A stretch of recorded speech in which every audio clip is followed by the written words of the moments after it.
Você está ouvindo mais um episódio do podcast sobre neurociências, produzido em parceria com o Programa de Extensão Sustenta a Vida da Universidade Federal Fluminense. Meu nome é Adriano Freitas, sou especialista em neurociência clínica, neuropsicologia clínica, pós-graduado em neuroaprendizagem. No episódio de hoje, eu bato um papo fantástico com Lorenzo Petillo. Ele é psicólogo de Florianópolis e nós vamos conversar sobre a diferença entre incapacidade e inabilidade.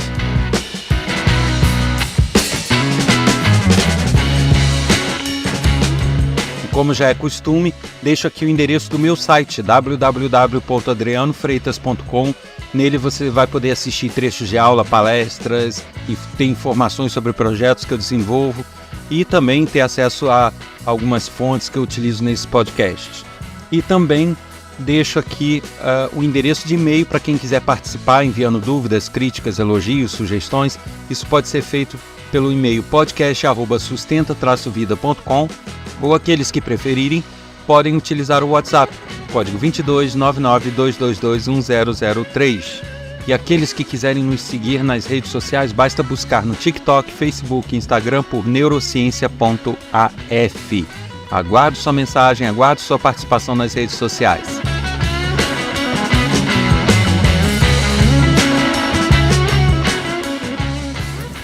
E hoje eu estou aqui com uma pessoa bastante interessante que eu conheci através do TikTok, na verdade. Parece assim, poxa, conheceu no TikTok, mas a gente já bateu um papo aqui offline e tal. E apesar de ter batido esse papo sem conhecer pessoalmente, mas é uma pessoa que demonstrou ter uma linha de atuação e de trabalho bastante instigante e interessante, que seja divulgado aqui nesse podcast junto à Universidade Federal Fluminense, e que realmente eu acredito que todos vão tirar grandes proveitos do que ele tem a dizer e do que a gente vai conversar aqui. A gente vai começar nesse episódio falando um pouquinho da diferença entre incapacidade e inabilidade. Foi até um assunto que ele sugeriu enquanto a gente conversava, que eu achei fantástico, né, entrar nesse assunto, mostrando essa diferença do que é uma inabilidade, do que é uma incapacidade, por que se confunde tanto isso, e também falar, aproveitando aí, do perigo do autodiagnóstico, que vem aí a reboque desse assunto. O nome dele é Lorenzo Petillo, ele é psicólogo, e ele vai falar um pouquinho dele, vai se apresentar um pouco antes da gente começar nesse bate-papo aí, que eu tenho certeza que vai agradar a todos. Então, Lorenzo, por gentileza aí, seu presente, para quem não te conhece, passar a conhecer. Tá certo, Adriano, primeiramente, obrigado pelo convite, obrigado também à Universidade Federal Fluminense pelo trabalho que está sendo feito, por toda essa conscientização, tanto para a classe acadêmica quanto para o público em geral, que eu achei mais bonito, mais nobre. Então, conta comigo quanto a isso, minha formação é psicologia, eu sou natural de Belém, Pará. Viajei o Brasil inteiro, passei mais tempo em Rio, eu tive a minha formação atualmente em Florianópolis. Faço um trabalho, a maioria dos meus pacientes online, mas eu também atendo presencial, dou palestras, consultorias em neuromarketing, mas o foco principal é o trabalho clínico. E aí, vamos falar agora sobre essa parte da inabilidade e da incapacidade, que foi o primeiro puxão que a gente teve, aí, o primeiro insight, porque tem feito muitos jovens e adultos acabaram vendo uma matéria, alguma coisa, e na sua dúvida querer falar assim, puxa, eu acho que eu tenho isso então, porque eu não consigo me concentrar, eu não consigo fazer tal coisa. Aí hoje, os pais começam a ver primeiro nos filhos. Primeira coisa que a gente vê nisso daí, Adriano, é a parte do autismo. Hoje a gente tem muitas pesquisas, por exemplo, que indicam que a exposição a telas prolongadas, ela faz com que a criança neurotípica, ela mimetize os comportamentos de um autista. De forma que até se fizer todos os testes, né, vai acusar autismo e, na verdade, essa pessoa tem uma inabilidade, não uma incapacidade. Então, eu estou começando a falar sobre o autismo porque hoje o desespero dos pais é maior com os filhos do que com eles. Então, meu Deus, meu filho ele não fala olhando no olho, ele não interage, mas também exposição à tela. Olha a quantidade de horas que antes uma criança sem tela interagia com os pais, com os colegas, e hoje isso foi reduzido. Então ela acaba tendo uma inabilidade social. Ela não olha nos olhos, porque quando ela conversa pelo celular, é só no áudio, ela não olha nos olhos. ela não tem a pegada do que é a força do contato, porque mãe, olha aqui, filho, tá bonito, tá, vai lá, toma, tá aí o telefone, vai lá. E o resultado é que essa criança, quando ela vai socializar, a professora, o instrutor pega e fala, seu filho tem problema de convívio. Aí essa pessoa acha estranho, mas ela mesma não lembra quando foi a última vez que ela deu um abraço no filho, que ela conversou olhando no olho. Aí esse filho que não olha no olho, não sabe como abraçar, não sabe como interagir, não sabe como pedir desculpa, não sabe como se aproximar, é tido como um autista, quando na verdade é uma pessoa neurotípica, mas com inabilidades. Isso daí tem se mostrado um grande problema, muito grande, e não só nisso, né, mas várias soluções. Eu inclusive, quando eu puxei esse assunto, né, que a gente conversou para combinar o podcast, eu me referi ao TDAH, dei esse exemplo, né, porque como eu trabalho bem focado com educação, com educadores das redes municipais também, a formação desses educadores, a complementação pedagógica deles, eu observei isso muito. Há um boom de diagnóstico que se percebe que é um super diagnóstico em algumas situações, né? E eu comentava, eu já tive episódios sobre isso, onde eu falava que o TDA e o TDAH, ele muitas vezes pode ser uma falta de adaptabilidade à rotina que se tem hoje em dia, né? Porque a gente tem que entender que o ser humano, a evolução neurobiológica dele é muito mais lenta do que a evolução tecnológica, né? Então, o homem das cavernas, para chegar ao que é hoje, demorou milênios, séculos, milênios e por aí vai. Já em computador, para sair de um prédio e ficar no bolso da pessoa sob a forma de um celular, foi décadas. Então, a gente tem um descompasso entre evolução tecnológica e bombardeio de estímulos e a preparação desse organismo para receber esse bombardeio de estímulos, né? Eu canso de falar isso. Então, as pessoas ficam recebendo um bombardeio de estímulos que neurobiologicamente ele não está preparado para aquilo, muitas vezes, né? A evolução dele ainda não chegou nesse estágio de lidar bem com todos esses descartes que existiam. E aí algumas pessoas já conseguem lidar razoavelmente bem com isso e outras não.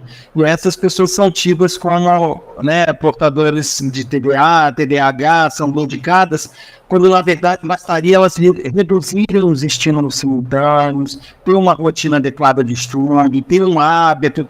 E aí eu puxei esse assunto, foi aí que você abordou e falou, né, dessa questão dos autistas. Eu achei bastante interessante, né? Apenas aqui antes de devolver, agora já entrando no campo dos autistas, que eu também observo assim, diagnósticos tardios ou não.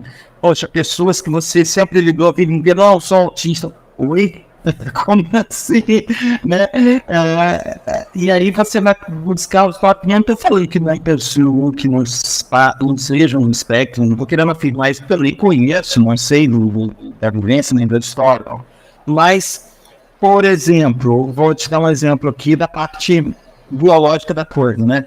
Existem transtornos ou síndromes até metabólicas que geram comportamentos similares ao do autismo. Então, por exemplo, você tem um que eu já citei anteriormente, chamado galactosemia, por exemplo, que vem de um processamento errado de algumas proteínas do leite e que o resultado final é um comportamento típico de um autista, em algumas situações.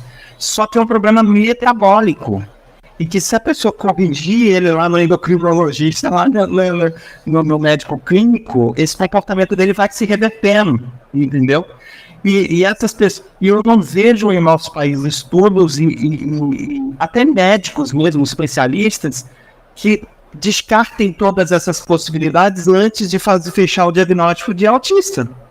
Então eu já vi pessoas diagnosticadas como autistas que na verdade não era um problema metabólico, para você ter uma ideia. E isso ficou grave, porque ao mesmo tempo que as pessoas se autodiagnosticam, eu vejo profissionais embarcando nessa, né? Porque ele tem característica A, B, C, então ele é autista. Mas e as outras coisas que poderiam descartar e chegar naquele mesmo ABC? né? Isso não é dito. Então, não sei se você concorda com a sua experiência sobre isso, né? Sobre não só o ato diagnóstico, mas o diagnóstico até por outros especialistas de uma forma equivocada, né? É sobre esses testes rápidos.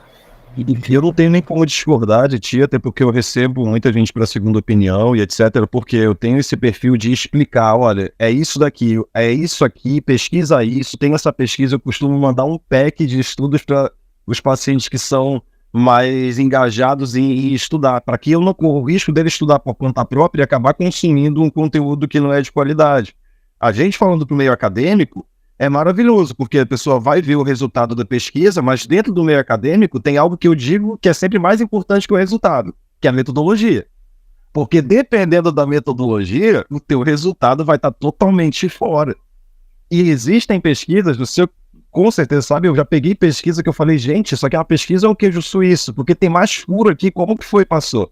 E óbvio, pesquisas brilhantes, não vamos colocar também que todo o conteúdo é de excelência, a gente tem até classificações para isso. Mas no caso do TDAH, o que eu mais percebo, por exemplo, no Brasil, estatisticamente falando, tem uma coisa que não se sustenta. Todos os países que têm uma excelência em educação, você sabe provavelmente melhor do que eu, a gente tem aqui o número de TDAH equiparado ao número de superdotados, por exemplo. No Brasil, a gente tem o número de superdotado bem aqui embaixo e o de TDAH aqui em cima. Enquanto nos outros países que mensuram e têm educação focada para isso, esses números são muito semelhantes. E no Brasil, estatisticamente, a gente tem uma disparidade. Ou isso reflete uma questão cultural, uma questão educacional ou uma falha no processo. Por quê? O superdotado ele tem muitos pontos em comum com o TDAH. O hiperfoco, só que ele vai ter diferenças, por exemplo, a impulsividade, às vezes, o pensamento e a arborescência.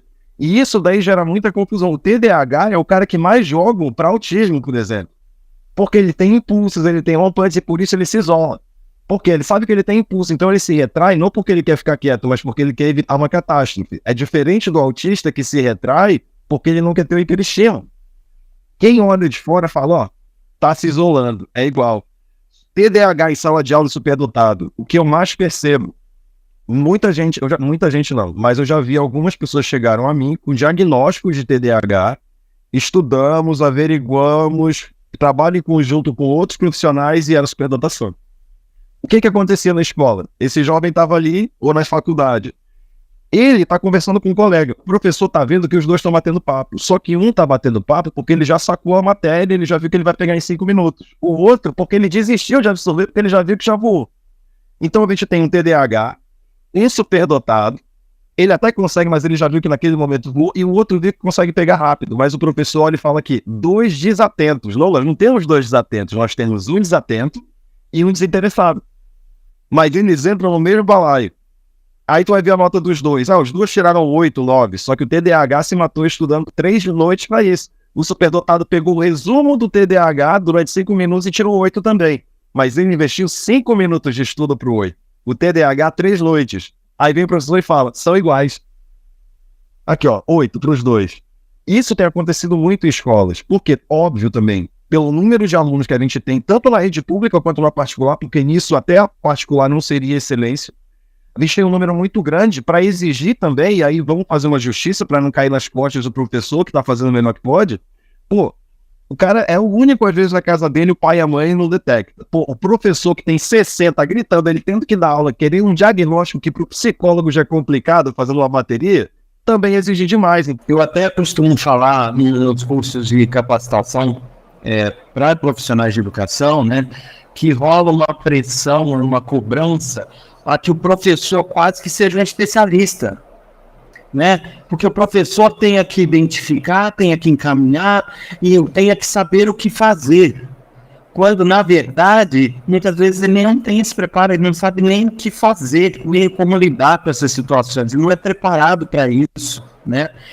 Algumas prefeituras, alguns governos estaduais até fazem alguma reciclagem, algum curso, alguma coisa, mas se você pegar estatisticamente no Brasil, tem cada escola, cada lugar que a pessoa não tem a menor condição de fazer esse tipo de trabalho, e aí eu percebo os professores numa luta enorme para ficar pesquisando por conta própria, desenvolvendo atividades, fazendo isso, fazendo aquilo, quando na verdade ele pode ir por um caminho equivocado na boa intenção de fazer certo, entendeu?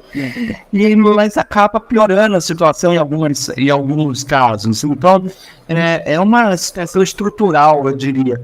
Eu costumo dizer até que eu sou extremamente, não é que eu seja contra a medicação, mas eu falo isso, eu sou altamente resistente a certas medicações até que seja realmente demonstrado sua necessidade. Né? O próprio medicamento que se usa muito para TDA, que é Ritalina e outros afins, né? As pessoas falam, são drogas seguras mais ou menos. Porque se você pegar um estudo de geração, estudo de longo prazo, você vai ver que não existem estudos altamente conclusivos de um uso contínuo que reflete daqui a 20, 30 anos. Né? E a estrutura dela, química, é próxima da cocaína, apesar da concentração não ser igual. Então, como que você pode afirmar, sem um estudo efetivo de geração, que você vai ter uma substância próxima à cocaína consumida diariamente e que ela não vai se reverter em nada no futuro? Né? Que parâmetro você vai dizer se aquela pessoa não estaria diferente se não tivesse consumido? É uma coisa difícil, né? Então, eu sou altamente resistente, mas, por outro lado, nessa estrutura toda, eu observo assim, fica cômodo para todo mundo. Não é? A criança está lá, ativa ou com problemas dela, educacionais, aí vai no neurologista, no médico, ele vai lá dar uma vitaminazinha, aí a criança fica lá, fica igual um robozinho, resolve mais aparentemente o problema.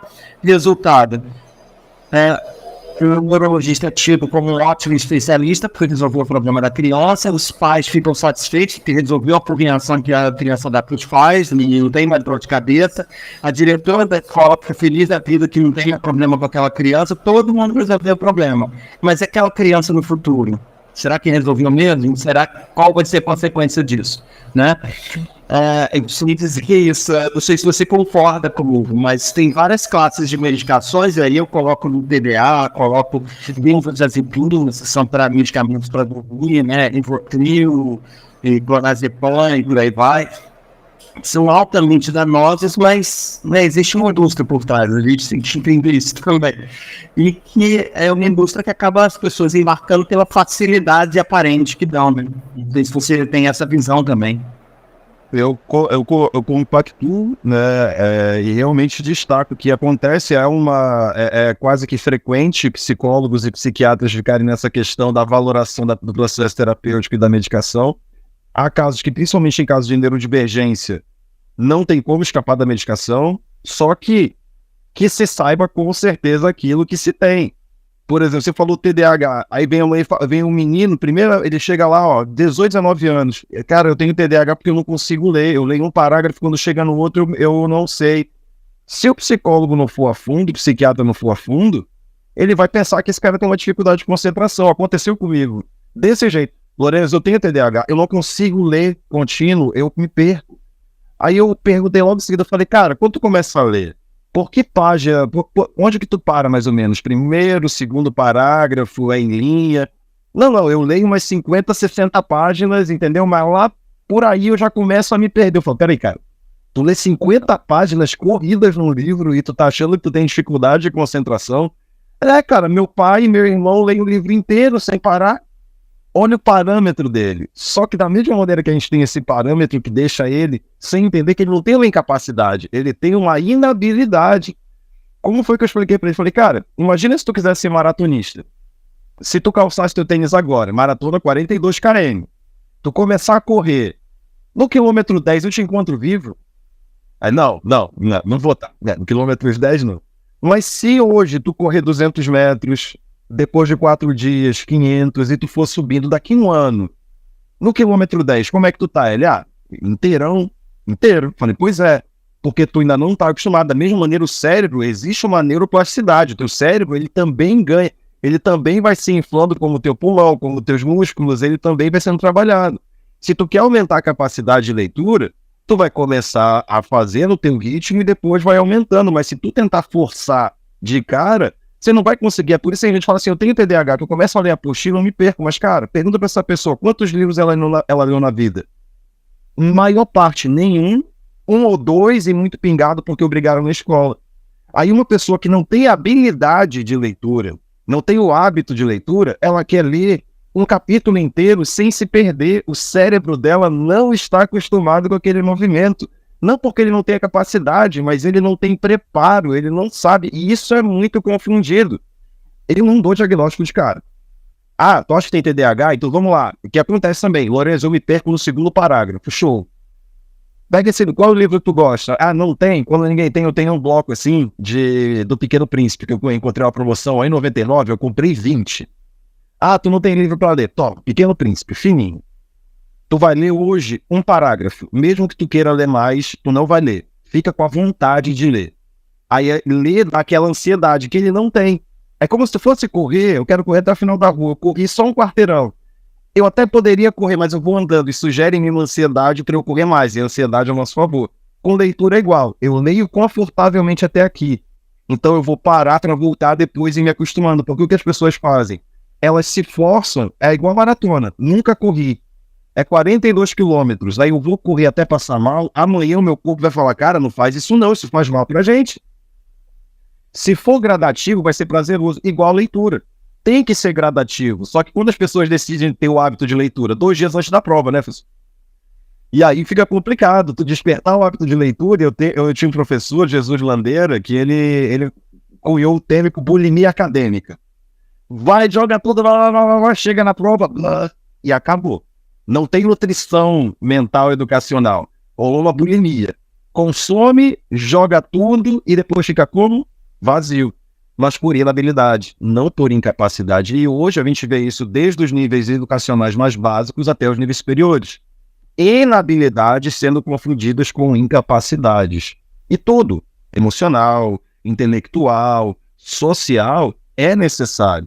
Então a gente vê os pais desenvolvendo a inabilidade, né? Ou seja, deixando de desenvolver os filhos, e depois reclamando das inabilidades que eles próprios não desenvolveram. Então, para as pessoas entenderem que isso fica bem marcado, né? O que a gente está pontuando nesse episódio, que foi até o tema que eu puxei no início, é justamente marcar esse distanciamento, essa diferença entre a incapacidade de fazer algo, é que por mais que a pessoa tente, treine, tente se condicionar e tente condições propícias para aquilo, ela não consegue, ela não reage, ela não consegue alcançar os objetivos. Isso seria incapacidade, né, em si. E essa incapacidade é que seria o motivo do diagnóstico propriamente do TDA, do autista, né, e por aí vai. E a inabilidade não, apesar dele também gerar as mesmas características em alguns casos, ele pode ser um condicionamento para aquilo, né? Não é que ele é incapaz, é que ele não foi acostumado a fazer aquela atividade, né? E aí a gente entra no TDA, no autista. O autista não foi condicionado a ter um comportamento social bem abrangente, né? Tido como TDA, ele não foi habituado a ler, foi habituado a se concentrar para estudar, e por aí vai. Então, estou marcando bem essa diferença, né, para as pessoas que estão ouvindo, saber que o fato da pessoa apresentar todas as características de algo não significa que ela tenha, mesmo que os sintomas matam, porque isso lá atrás pode vir de um histórico que não é o histórico de uma pessoa incapaz, mas de uma pessoa que foi acostumada errada. É isso? Que a gente chama, é a palavrinha um pouco difícil para o pessoal que não é da academia e para o pessoal da academia decorar. É um comportamento mimetizado. Você olhando tem todos os indicadores, mas internamente não tem absolutamente nada a ver o que se acontece dentro de cada um. Olha de fora, é igual ver uma pessoa brigando. Olha, tá gritando na rua com o namorado, com a namorada, é borderline. Não, pode ser até uma pessoa reagindo ao borderline. E aí ela vai falar o quê? Se ela for convencida, não, eu não tenho paciência com meu namorado, eu não tenho paciência com meu namorado, e o cara tá se culpando quando na verdade ele é levado até aquela ação. Então isso acontece que a gente fala assim, Lourenço, eu tô com problema de controle de raiva. E a pessoa cita a casa dela, eu falo, querida, no teu lugar, a tragédia... Eu já tinha feito uma tragédia aí. Então está sendo muito resiliente. A pessoa ela não avalia o contexto social onde ela está inserida para ver se aquele comportamento que ela está tendo é o comportamento que ela sobreviveu naquele lugar. até falando de border, bipolar, mãe narcisista, essas coisas, filhos de mãe narcisistas tendem, isso daí já tem pesquisa, eu fui voltar essa pesquisa que eu vi lá no início, e já comprovaram que há uma associação entre mães narcisistas e filhos borderline. Esse foi o primeiro estágio da pesquisa. Porque o que acontece? Essa mãe narcisista coloca muita pressão sobre esse filho e realmente de enlouquecer. Então, a bipolaridade, diferente do borderline, ela não nasce, ela nasce com a predisposição, mas não com a ativação. Só que essa ativação, aí tu vai entender, essa ativação às vezes é tão cedo pela mãe narcisista que esse filho bipolar misto é confundido e diagnosticado corretamente como borderline pela incidência de início dos sintomas. Ah, foi na primeira infância? Foi. Se foi na primeira infância, é característico de borderline. Só que o gatilho de filho de narcisista é muito cedo. E aí esse cara segue uma vida como border, sendo bipolar misto, e sabe qual é o principal indicativo que acende o alerta nesse caso? Medicação não funciona. Porque ele não tem a neurodivergência do border. Embora possa dopar vai adiantar, que vai deixar ele... E aí pensa, tô cuidando do border. Não, tu tá amenizando o bipolar por trauma. Isso acontece demais, demais. Viram isso? Tanto falar assim, ó, tem bipolar? Pergunta, faz um estudo, 100 bipolares diagnosticados. Vai ver a mãe de cada um. Meu irmão, é assustadora a quantidade de uma mãe, ou pai, ou avó, ou alguém que tem uma influência muito grande, que oprimiu essa pessoa e desencadeou esse trauma cedo. Então, hoje a gente tem um parâmetro que vai sendo visto como, é isso aqui. Não, está apresentando esse comportamento, não. Muito, muito claro isso que você falou. Às vezes a pessoa fecha o checklist, olha, tem todas as características. Mas, na verdade, quando você vai ver, na primeira infância apresentou após um trauma. Apura a fundo não era. E aí vem o outro ponto da resistência. O cara já viveu com o diagnóstico 12, 15 anos. Aí quando tu olha o cuidado para falar, cara, eu acho que tu não tem bipolaridade. Meu irmão, tu tá comprando uma briga às vezes com 15 psiquiatras que ele já passou na vida, 20 psicólogos, e aí tu vai explicar, olha, é isso, vai fazer um teste com o neuropsicólogo, tem essa maneira da gente perceber, essa parte do TDAH, por exemplo, né? Vamos ver se é ou não. Lê essa semana, às vezes o cara volta um mês depois, Lourenço, eu tô lendo 2 capítulos sem parar. Então tu não tem TDAH. Tu tinha uma inabilidade, tu é neurotípico, só que tu nunca tinha lido. Aí o cara volta, imagina se ele chega e já fala de cara, ó, eu não consigo ler, então vou te encaminhar pro psiquiatra, toma aqui, ó, vai lá, ele vai conseguir se concentrar? Vai, mas a medicação não gera habilidade. Esse é o principal ponto do psicólogo psiquiatra. Medicação não gera habilidade social. Medicação não muda a interação social, muda a sensação social. O cara continua desajustado, mas o fato dele não sentir o desajuste anestesia só a vida dele, não a interação com os outros e a consequência do que isso vai trazer. Então tem que apurar. Eu dou a mão contigo, a gente está com problema de hiponotificação, hipernotificação, de TDAH, de superdotação. A gente está tendo essa questão da pressa diagnóstica, muitas vezes, por realmente o profissional confiar no discurso, que às vezes o paciente chega um cara com 50 anos, ele diz que ele está deitado na cama há 3 semanas, eu vou acreditar. Eu não vai passar pela minha cabeça, eu não vou colocar ele num polígrafo para ver se ele é um narcisista querendo se fazer de coitado para a esposa e para os filhos em casa. Para dizer que tem depressão e usar isso a favor dele, porque tem narcisista que faz isso. Procura psicólogo para pegar a validação. Esse cara, quando volta, ele vem cheio de certezas que eu não posso dar de cara, mas aí vem o ponto, prognóstico e diagnóstico. Olha, o que aparenta até agora é tal coisa. Vamos esperar 3 meses, 4 meses para ver se persistem os sintomas. Às vezes não espero. Vezes por incapacidade, vezes por questão realmente do profissional avaliar rápido ou do paciente também querer um diagnóstico, mas também de necessidade. Olha o SUS. Imagina o psiquiatra, Lourenço, isso acontece muito. Fui no SUS, o psiquiatra me deu o diagnóstico em 5 minutos. Aí eu explico a realidade do SUS para essa pessoa. Cara, quantas pessoas tinham na fila de espera? Tinha umas 40. Há quanto tempo tu esperou? Eu esperei 3 horas. Peraí, tu esperou 3 horas, tinha umas 40. Qual é o tempo do plantão desse psiquiatra?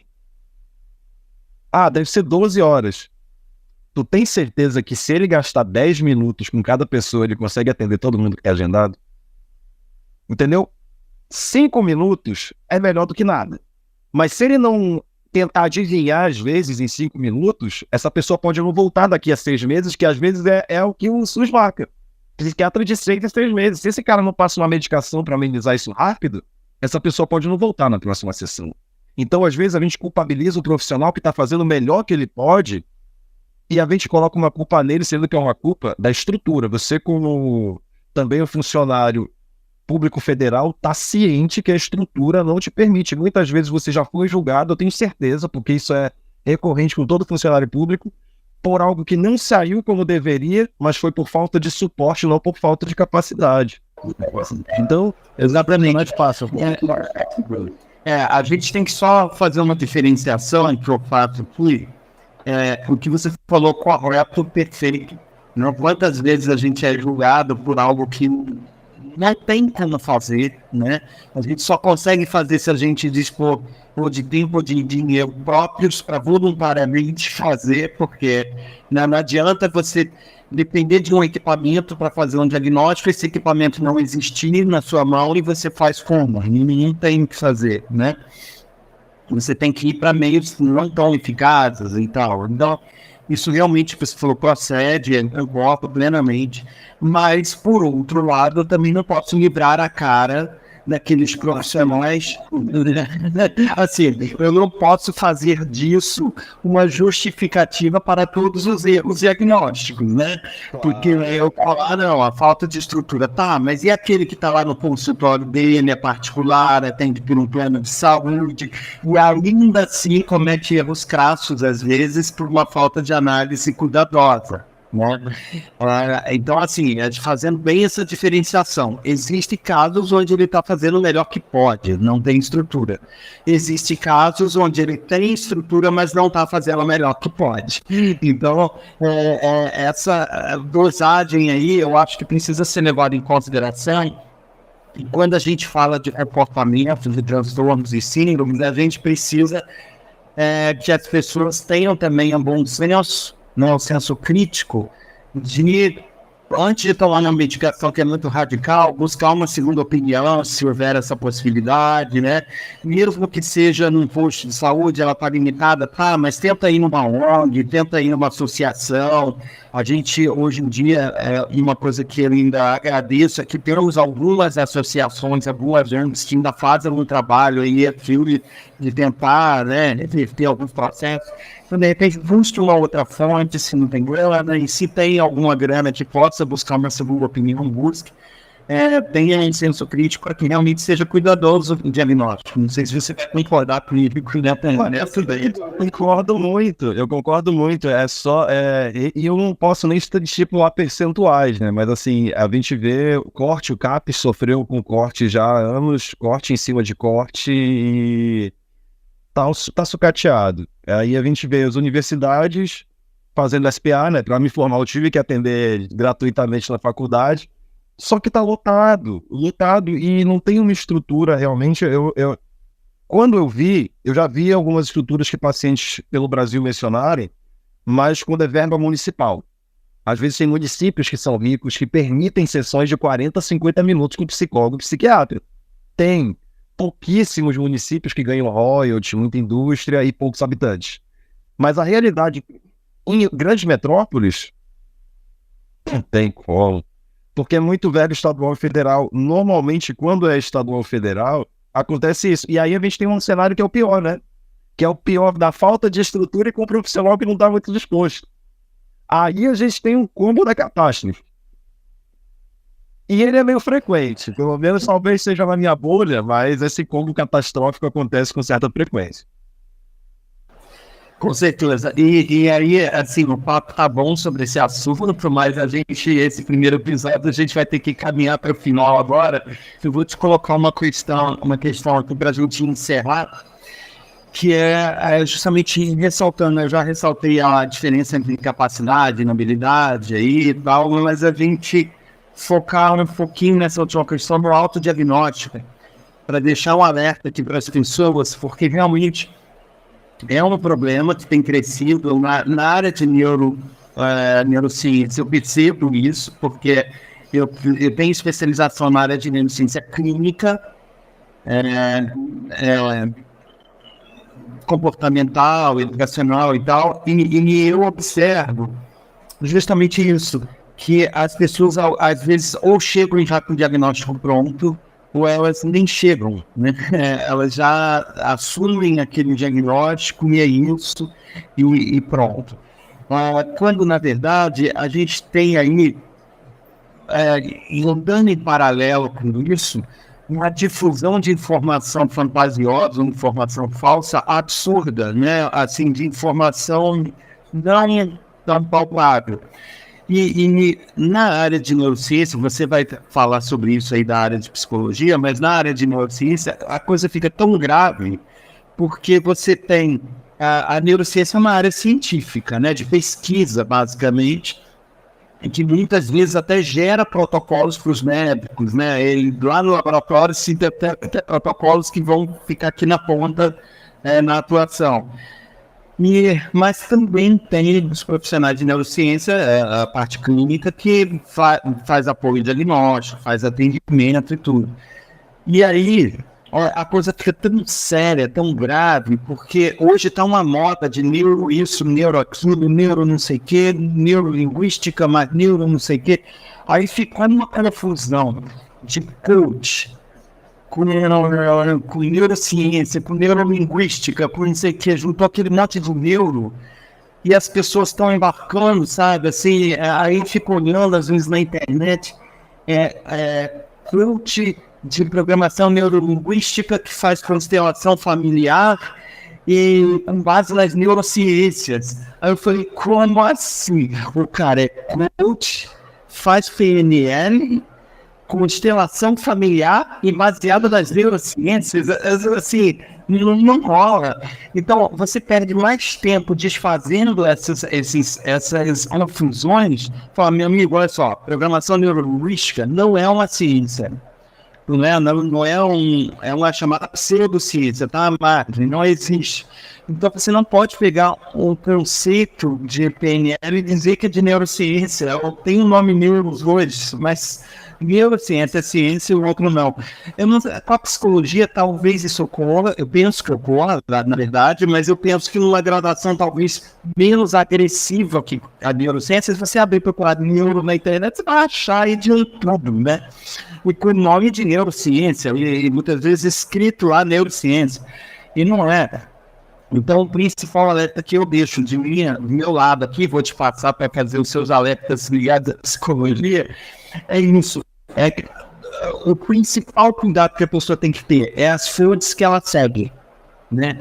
Quem ela segue nas redes sociais, que livros ela lê sobre aquilo, que artigos ela lê, se é que ela lê, se ela não fica só nos vídeos curtos, entendeu?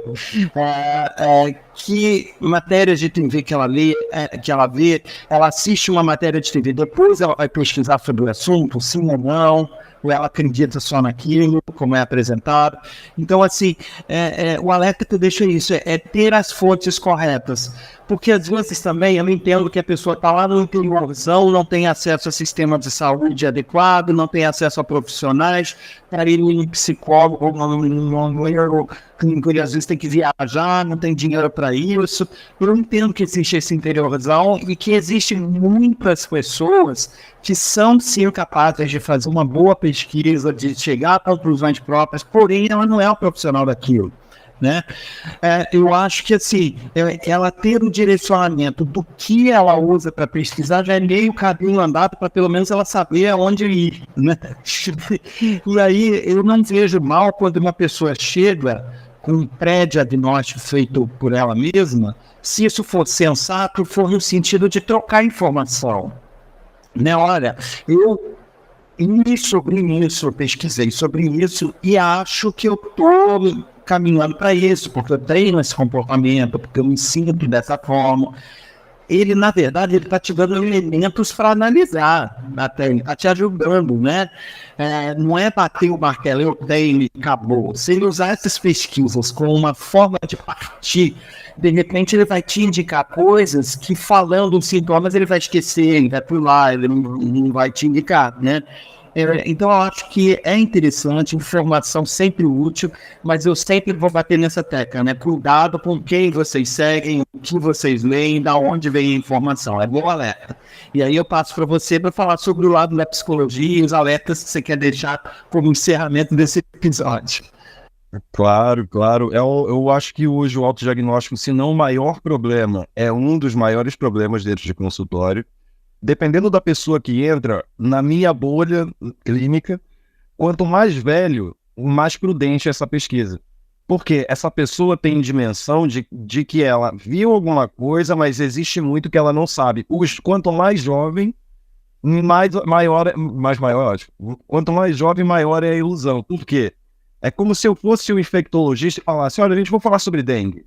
Dor de cabeça, dor no corpo, febre. Aí tem uma pessoa com dengue, aí ela fala, pô, eu tô com dengue, eu vou estudar sobre.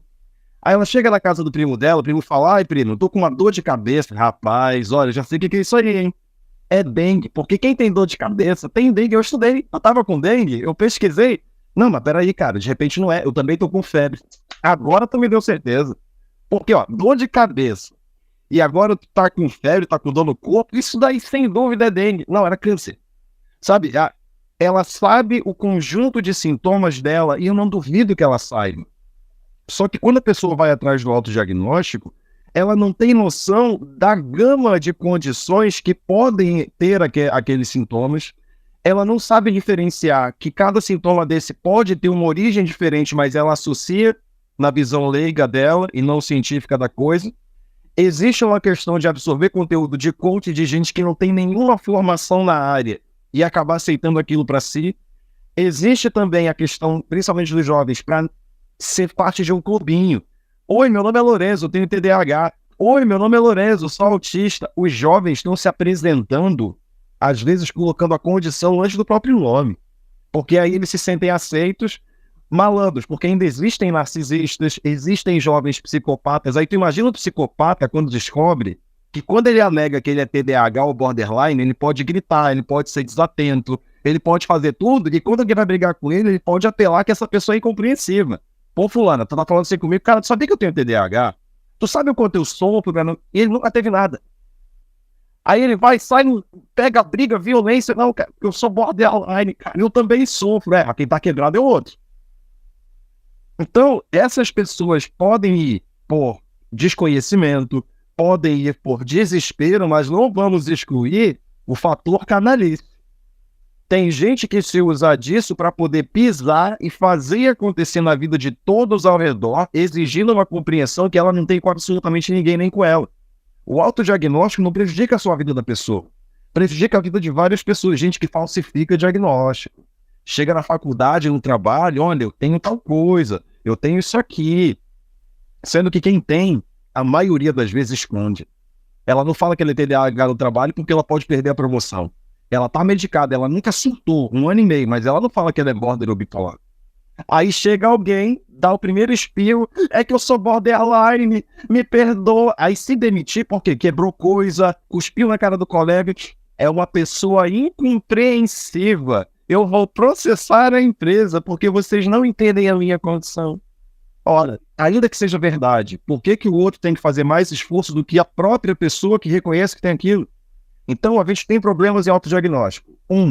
Jovens que querem socializar e usar o autodiagnóstico como bandeira para poder ter um grupinho, porque eles têm habilidade social. E quando você tem algo em comum, você é abraçado. Tem as pessoas que estão desesperadas, às vezes por carência mesmo de dinheiro, pesquisam porque não tem outra forma. Então elas pesquisam por desespero. Mas também tem as pessoas que pesquisam para poder se valer de algo e conseguir tirar vantagem em cima disso. Então, a gente vai ter, óbvio, são infinitos os fatores, mas esses 3 eu considero um diferencial no autodiagnóstico e ambos prejudicam não só a si, mas todas as pessoas ao redor. Muito obrigado pelo alerta. Cuidado com o autodiagnóstico. Então, Lourenço, a gente vai ficar aqui nesse episódio que, na verdade, o assunto foi tão gostoso, o papo foi bom que até ficou alongado, né? Então, a gente vai ter que encerrar aqui. Eu te agradeço a participação neste episódio, né? E espero aí na próxima semana a gente vai voltar a falar aí para as pessoas, vai conversar sobre um outro assunto. E eu te agradeço e se você quiser deixar aí contatos, inclusive deixando aqui para as pessoas que ele faz atendimento remoto, então tá aí um profissional que vale a pena dar uma procurada aí, quem quiser, se ele puder fazer esse atendimento, é alguém que realmente tem, a gente percebe que tem uma linha de atuação que não é de sair precipitadamente realizando esses diagnósticos e fazendo essa confusão entre o assunto desse episódio, que é a incapacidade e inabilidade. Eu acho que ele não teria esse perfil de confundir essas duas coisas. Então, Lourenço, deixa seus contatos, o que você quiser deixar, divulgue o que quiser divulgar aí para as pessoas que estão ouvindo e até assistindo a versão em vídeo. Adriano, primeiramente queria agradecer novamente aí o tempo, a disponibilidade, o bate-papo tão bacana que a gente teve. As minhas redes sociais, né? Instagram e TikTok, Petilo, com 2 L's, Psi, PSI, Petilo Psi. E dá para falar comigo pelas plataformas, tranquilo, tem muito conteúdo, tem muito vídeo, sempre com uma linguagem bem mais simples, né? Sem psicologias excessivo. E buscando aí, pelo menos, levar conhecimento para justamente quebrar essa parte do diagnóstico. Os seguidores falam assim, mas tu tem diagnóstico? Não, então para de falar que tu tem esse. Então a gente precisa começar também um movimento para que as pessoas parem de aceitar tão passivamente o que as pessoas falam sem ter certeza, não para puni-las, mas para fazer com que elas busquem de fato se aquilo é de fato procedente, porque às vezes a pessoa fala, não é, mas é que ela liga, lendo, sem possibilidade de buscar, ou até mesmo sem vontade, ou sem interesse. Ela usa disso. Então, criar essa consciência nas pessoas, tanto que convivem, quanto das que podem ter alguma coisa, é uma missão aí, uma coisa que eu abracei, você pode ver lá no meu perfil, Petilo Psi. E, novamente, cara, agradeço muito e parabéns pelo trabalho aí de levar conhecimento, principalmente fora da academia, que é o setor que realmente... O pessoal de dentro está estudando, o pessoal de fora é que está tendo esse foco, e parabéns aí pela iniciativa, brilhante mesmo. Obrigado pela sociedade.